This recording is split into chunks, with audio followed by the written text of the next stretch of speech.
Welcome to the risk management portion of the coach's education. We'll get right into it. Our mission to you with our medical providers and partners, we're dedicated to providing a prompt and skillful athletic training service to your athletes, as well as promoting a safe environment for your athletes to pursue their goals.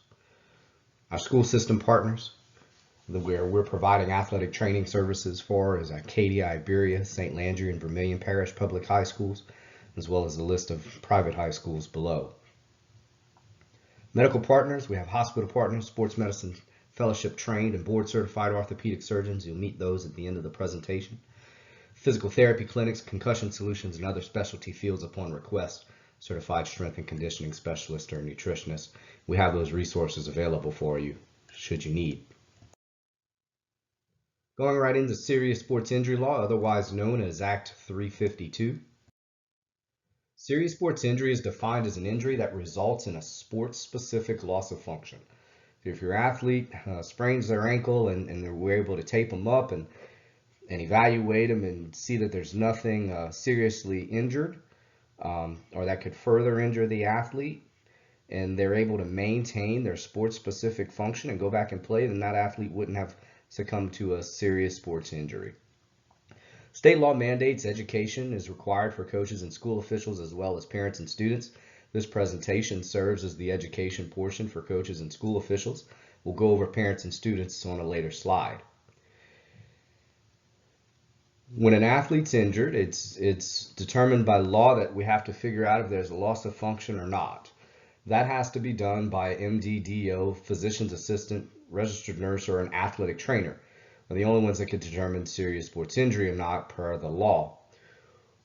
Should your athlete be classified as a serious sports injury, return to play guidelines are set in place that the MD or DO must clear that athlete prior to a return. And once returned, through coordination of the physician and the athletic trainer, they'll work a gradual progression to get that athlete back to sport.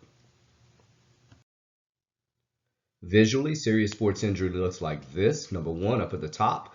Is there a loss of function due to an injury as reported to or determined by a coach, game official, or licensed healthcare provider? Yes or no? No, that athlete simply continues participation.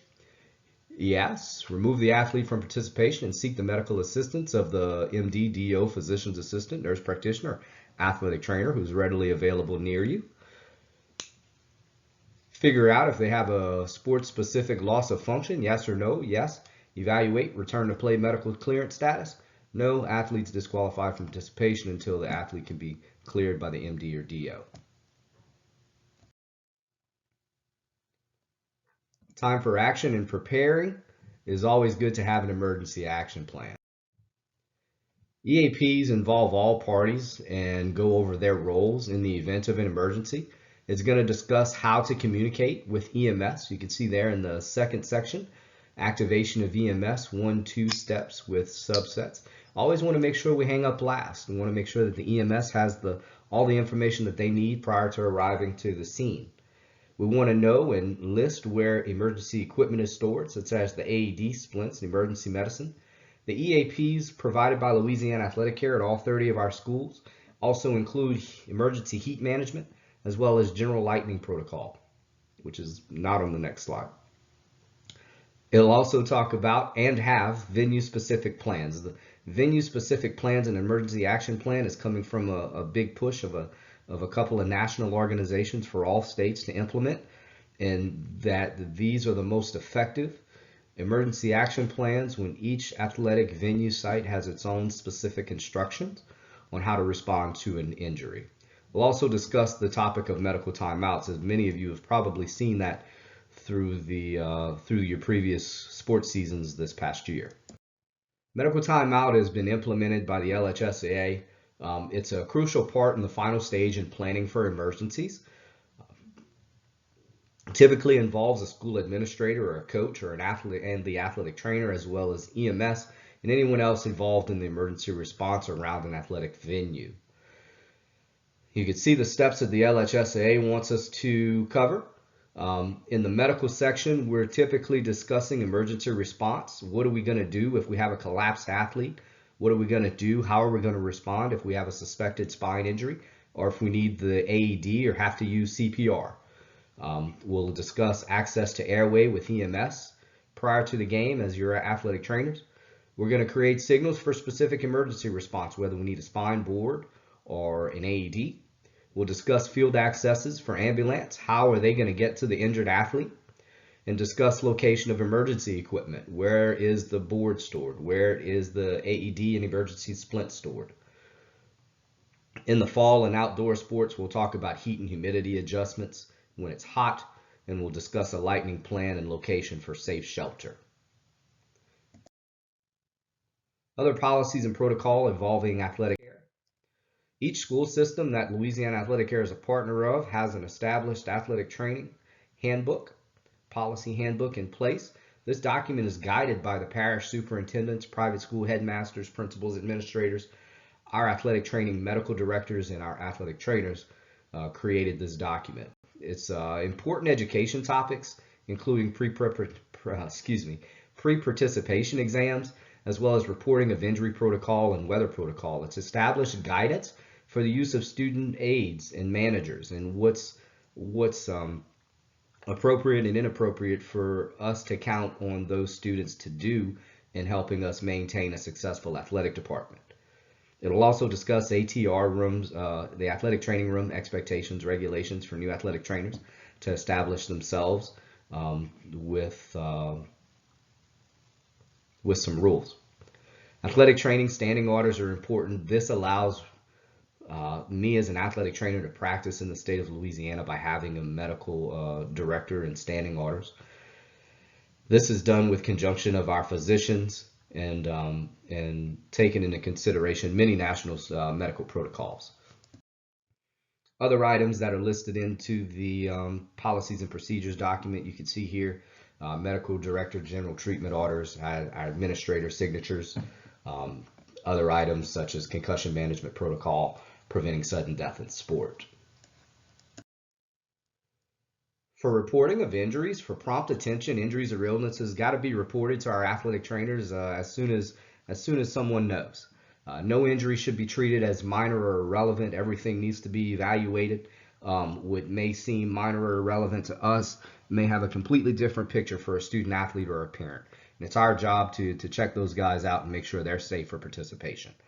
Injuries occurring outside of interscholastic athletics, we may not be able to completely treat or help an athlete with due to our practice act and our scope of practice, but we'll definitely be able to consult and help set some direction on how to get that athlete better. And we've got to make sure we're following the state mandates for serious sports injury and concussion. If we see it, we need to report it. So the athletic trainer's role in reporting of injuries, we're going to document the assessment. We're going to communicate with the parent and coach and give them our plan of care and establish any further care, maybe follow-up care with a physician, or maybe the athlete needs some official therapy. We'll help in establishing that. Coach's role is to inform the athlete of new injuries that they may have found out between the 12 hours of seeing each other, or a student athlete reported it to them instead of the athletic trainer, maybe because that sport is out of season or in early preseason with other sports going on. It's the parent's responsibility in reporting of injuries that they read and review the education requirements that we'll go over in a slide or two, and reports athletes' medical history accurately on the pre-participation exam paperwork. It's really important that we convey to our parents and athletes to take the medical portion of their pre-participation paperwork very seriously. That allows the athletic trainer to identify at-risk or high-risk athletes that could succumb to sports-related injuries or environmental issues. It allows our athletic trainers to be prepared in the time that it takes to respond to an emergency.